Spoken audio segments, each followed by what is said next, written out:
Let's go live to the Prime Minister, Scott Morrison, speaking. Also dealt with the very serious mental health impacts of going through this pandemic, and Australia has an extremely good record of both addressing and being able to manage the mental health impacts of going through this pandemic compared to other countries around the world.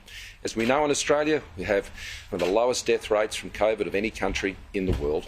We have one of the strongest economies that are coming through this pandemic, and we're looking at that front windscreen going into 2022, looking strong going into next year. And of course, we have one of the highest vaccination rates in the world, which is what we're here to talk about today. And to Sylvia and the whole team here, and to all of her family, I want to thank the pharmacists of Australia for the contribution they've made to this vaccination effort. Today, we can announce that there have been more than 40 million doses of the vaccine delivered in Australia. And that is a great achievement by the entire team who have been involved in delivering these doses all around the country. Now, from that first day, I was there with Jane Malishak back in February. We've had around 137,000 doses a day. Just think about that. That's going all the way back to February to now, an average of 137,000 doses a day and almost 100 per minute over the course of this extraordinarily ambitious vaccination program. And the outcome of that is Australia having one of the highest vaccination rates in the world. Now, back in September, we made the decision, based on the best possible medical advice, that we would extend that vaccination program to 12 to 15-year-olds. And that program has been going extremely well. And now we have taken the decision, based on the best possible medical advice through the TGA, that we'll be extending that vaccination program to 5 to 11-year-olds and giving parents the choice. As a parent, there are no more important decisions that you make than those you make about the health and well-being of your children.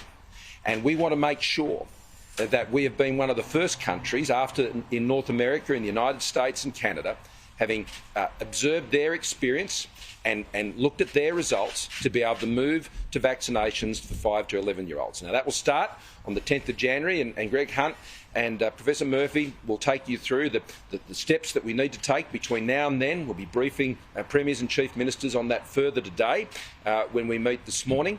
And this is another important step forward in our vaccination program.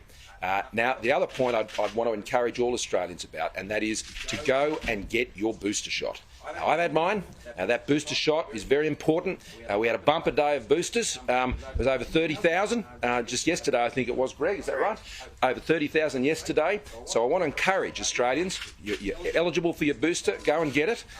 We are continuing to review the evidence about how that time period for the booster shot might be able to be reduced, and we're working with the medical experts on those issues, and Professor Murphy may want to say a few things about that, and we'll talk about that today with the Premiers and the Chief Ministers.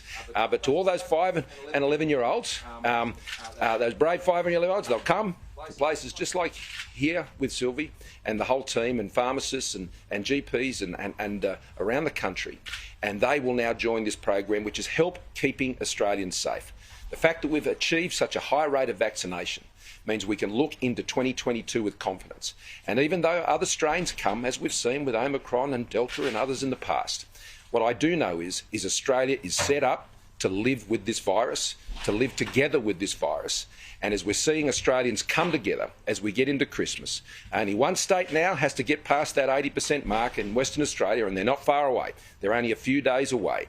And the fact that we've got through this year, as we set it out as our task at the start of this year, to get to exactly where we are, that is, I want to say thank you to all Australians that have made that possible, and so we can look forward to a great summer break together, and we come back in 2022 and lead the world with our economy and the other things that I know Australia is going to achieve into the future.